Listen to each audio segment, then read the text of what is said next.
I shouldn't admit this, but my position in Bordeaux would not be what it is without Olivier Allot.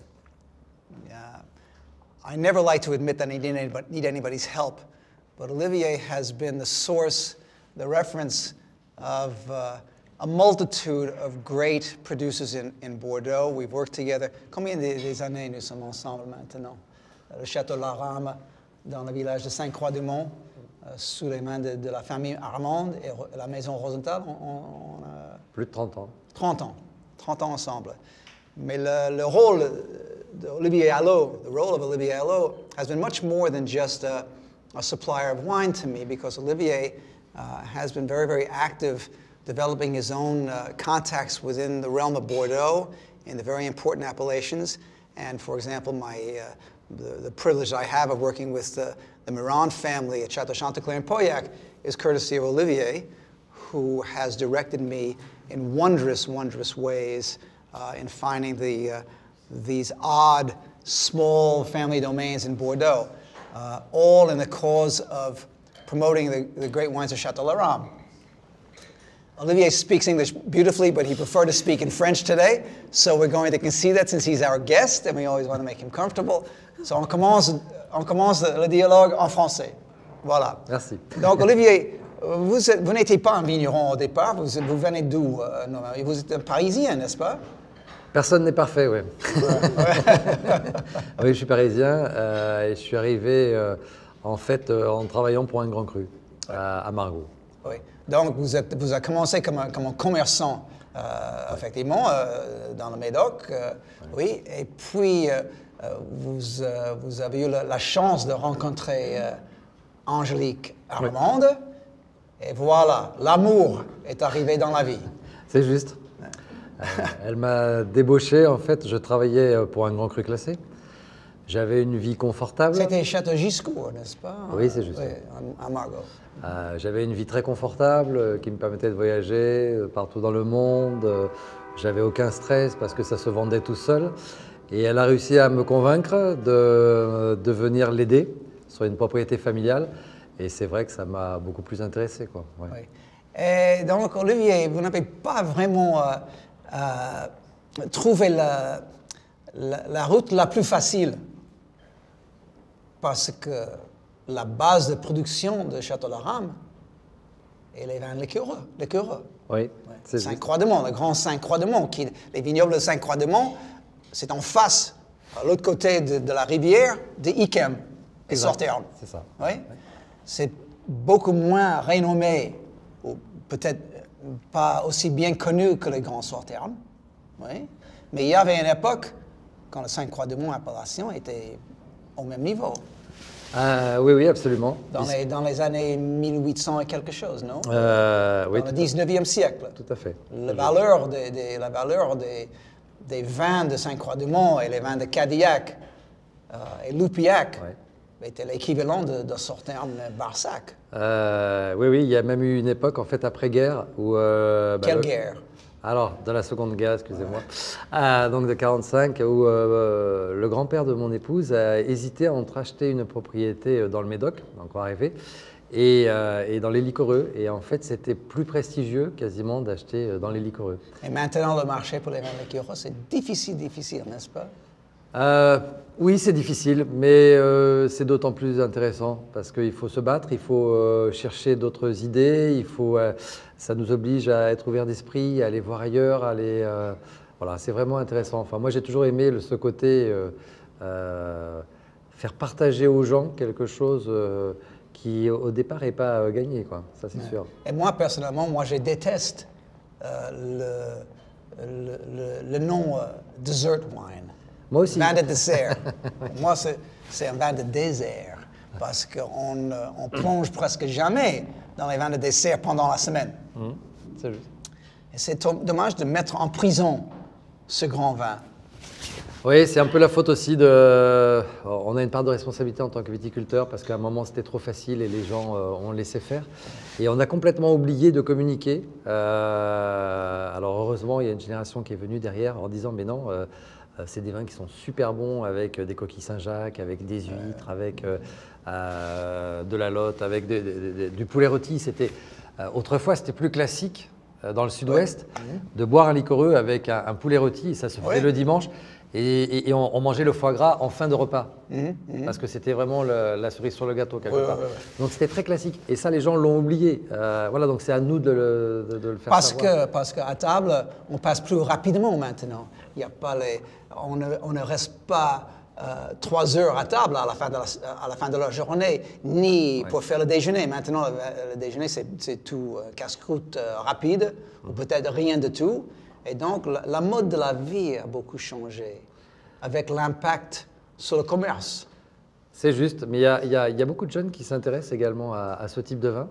Moi, je suis très optimiste pour l'avenir parce qu'il y a vraiment beaucoup de jeunes qui sont intéressés, voilà, et qui s'intéressent à la culture, à ce qu'il y a derrière, à l'histoire en fait, et qui cherchent à comprendre. Et nous, à Sainte-Croix-du-Mont, on a une chance énorme, c'est qu'on a quand même un terroir qui est fabuleux. Qui est unique au monde parce qu'on est sur des huîtres fossiles qui datent de l'ère tertiaire. Donc c'est quelque chose du. Donc il y a les fossiles, dans la terre qui donnent un certain caractère au vin. C'est ce qui donne le côté un peu plus minéral, je dirais, pour distinguer par rapport à ce terme. Qui donne la vivacité dans le vin. Absolument. Qui n'est jamais lourd, jamais trop doux, jamais. Non, c'est ça. On a, pour faire des comparaisons avec un sport que moi j'aime bien, qui est le rugby, c'est ce que je dis souvent aux clients. On a des vins qui sont un peu comme un… Costaud, mais qui savent courir le 100 mètres en 9 secondes. Quoi. Voilà, donc avec une certaine nervosité. Avec beaucoup d'énergie. Voilà, c'est ça. Beaucoup d'énergie. Vivacité. Et donc, mais c'est clair aussi que pour faire les vins liquoreux, la récolte est assez petite. Le rendement, je parle de rendement, c'est-à-dire how many hectoliters by hectare that is ultimately turned into wine. It makes it should be a very expensive wine, un vin assez cher. Yes, it's crazy to do. It's not a wine for a bank. Right, not a wine to make you rich. Yes, no. Yeah, very difficult. It's a wine for passion. So, Olivier, how are you going to continue? We want to continue. We don't know how. We have some children. So I don't want to push the children to do because it's too much pressure. So it's just a subtle way that they want to come with us and to work, but not to force them. It's very important for me because I saw too much of people who have this impression that it's too much, and if you stop, it's too difficult. So you have to find the way that they love and they have a passion for this job, and they come.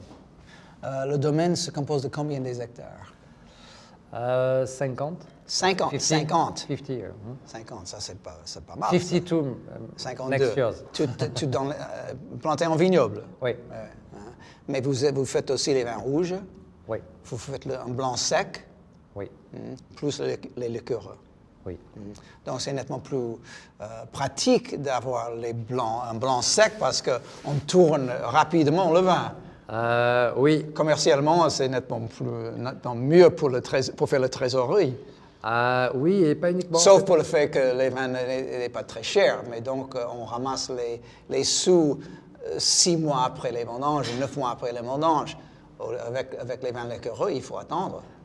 Oui, tout à fait. Alors, il y a cette notion, et puis il y a le fait qu'on apporte une gamme en fait à nos clients, et ça nous permet des fois d'entrer par la petite porte, parce qu'en effet, le liquoreux, on n'y vient pas instinctivement, et c'est un moyen comme un autre. But I think also, Olivier, for me, that what's most striking, what leaves the greatest impression, is that people don't realize, the people who are buying wine to consume wine, or the people who are drinking wine in restaurants don't realize how difficult it is commercially to work all year.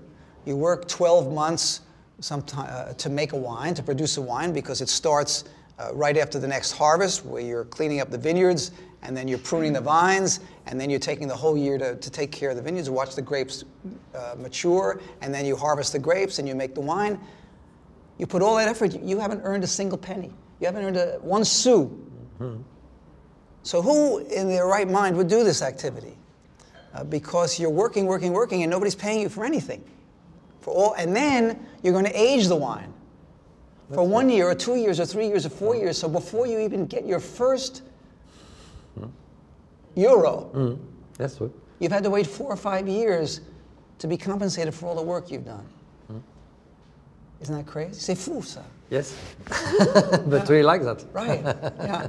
So, effectivement, il faut être fou pour être vigneron. Oui, oui. Oui, oui, c'est vrai.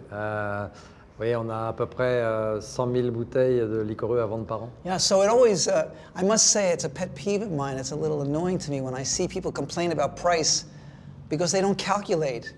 No. That it's not just, oh, a bottle of wine is $5 or $6 or 10 euro or whatever it is.